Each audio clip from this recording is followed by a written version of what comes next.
ونتحدث عن هذه البطولة.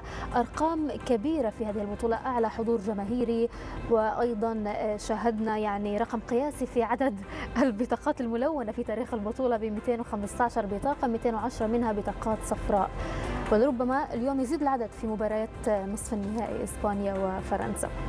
نعم، أعتقد هي بطولة الأرقام القياسية الأكثر في عدد البطاقات، الأكثر في الحضور الجماهيري، والأكثر أيضا في الأهداف العكسية. والأصغر لاعب نعم، أصغر لاعب يصنع، أصغر لاعب يسجل أردا جولر. وأيضا أكثر بطولة تم فيها يعني حسم المباريات في ركلات الترجيحية. نعم، والأكثر أعتقد حتى في الحصص الإضافية.